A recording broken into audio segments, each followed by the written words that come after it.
नमस्कार। जब हम कोई शेयर खरीदते या बेचते हैं तो कभी सोचा है कि वो जाता कहाँ है? मतलब असल में उसे रखता कौन है? इसका जवाब है एनएसडीएल, जो हमारे पूरे फाइनेंशियल सिस्टम की एक तरह से रीढ़ की हड्डी है। तो आज हम इसी डिजिटल तिजोरी के हालिया फाइनेंशियल रिपोर्ट कार्ड को खोलकर देखेंगे, समझेंगे कि इसकी सेहत कैसी है और हमारे लिए इसके क्या मायने हैं। तो देखिए, हम इसे 5 आसान हिस्सों में समझेंगे। सबसे पहले एनएसडीएल असल में है क्या, ये जानेंगे। फिर इसके ताज़ा नतीजों पर नज़र डालेंगे। इसके बाद हम देखेंगे कि इसमें क्या क्या ग्रीन फ्लैग्स हैं, यानी अच्छी बातें क्या हैं, और हाँ, कुछ संभावित जोखिमों को भी समझेंगे। और आखिर में इन सबको मिलाकर देखेंगे कि एनएसडीएल का भविष्य कैसा दिख रहा है। इससे पहले कि हम सीधे आंकड़ों और नंबरों पर कूदें, ये समझना बहुत ज़रूरी है कि एनएसडीएल आखिर भारतीय शेयर बाजार के लिए इतना अहम क्यों है। इसे आप ऐसे समझिए कि एनएसडीएल एक बहुत बड़ी, बहुत ही सुरक्षित डिजिटल तिजोरी है, जहां हम सब निवेशकों के शेयर्स और दूसरी सिक्योरिटीज इलेक्ट्रॉनिक फॉर्म में रखी जाती हैं। इसी की वजह से आज ट्रेडिंग इतनी तेज, आसान और भरोसेमंद हो गई है। ठीक है, तो अब जब हम ये समझ गए हैं कि ये डिजिटल तिजोरी क्या काम करती है, तो चलिए अब देखते हैं कि हाल की तिमाही में इसका परफॉर्मेंस कैसा रहा है। इस रिपोर्ट में कई बहुत ही मजबूत और पॉजिटिव बातें हैं, जिन्हें हम ग्रीन फ्लैग्स कह सकते हैं। तो चलिए देखते हैं कि क्या क्या अच्छा हुआ। तो सवाल ये है कि एनएसडीएल का रिपोर्ट कार्ड था कितना अच्छा। चलिए सीधे उन बड़े बड़े आंकड़ों पर चलते हैं जो इसकी ग्रोथ की पूरी कहानी बताते हैं। सबसे पहला और सबसे जरूरी आंकड़ा, कंपनी का नेट प्रॉफिट। ये पिछले साल के मुकाबले 18% से भी ज्यादा बढ़कर 120.4 करोड़ रुपए हो गया है। ये एक बहुत ही सॉलिड संकेत है कि कंपनी की आर्थिक सेहत कितनी अच्छी है। और हाँ, ये मुनाफा आया कहाँ से? जाहिर है, इनकम से। कंपनी की जो कुल कमाई है वो भी पिछले साल के 210.8 करोड़ से बढ़कर इस साल 250.6 करोड़ हो गई है।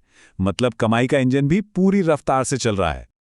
अब ये आंकड़ा देखिए, 86.3%। इसका मतलब है कि भारत में जितनी भी संपत्ति इलेक्ट्रॉनिक फॉर्म में रखी है, उसकी कुल वैल्यू का 86.3% हिस्सा अकेले एनएसडीएल के पास है।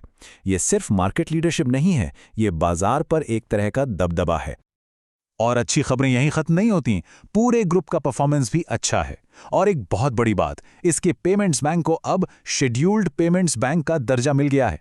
ये आरबीआई की तरफ से भरोसे का एक बड़ा स्टैंप है, जो इसकी साख को और भी मजबूत करता है।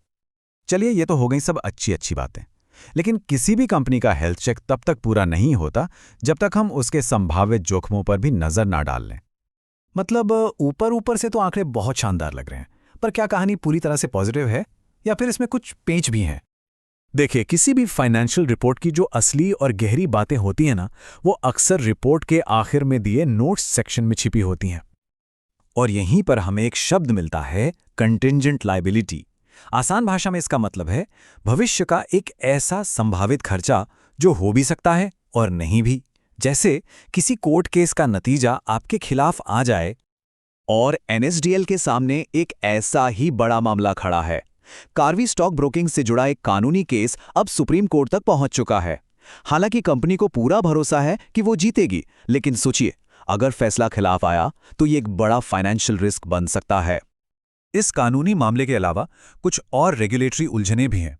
जैसे बीमा रेगुलेटर आईआरडीआई चाहता है कि एनएसडीएल अपना इंश्योरेंस वाला बिजनेस एक अलग कंपनी में शिफ्ट कर दे, और साथ ही एक सरकारी प्रोजेक्ट की डेडलाइन में भी देरी हुई है। तो ये कुछ ऐसे छोटे छोटे पेंच हैं जिन पर नजर रखनी होगी।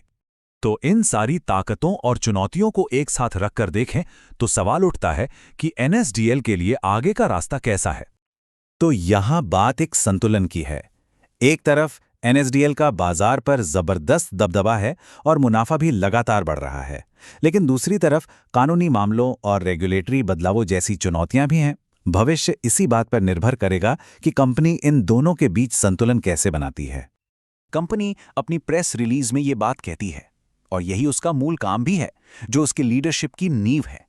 लेकिन इन चुनौतियों का सामना करते हुए इस वादे पर टिके रहना ही असली परीक्षा होगी। और आखिर में ये सवाल बचता है कि जैसे जैसे भारत का बाजार और बड़ा होगा, क्या एनएसडीएल का ये दबदबा उसकी सबसे बड़ी ताकत बना रहेगा, या फिर ये जो छोटे छोटे छिपे हुए जोखिम हैं वो आगे चलकर इसकी कहानी को कोई नया ही मोड़ दे देंगे।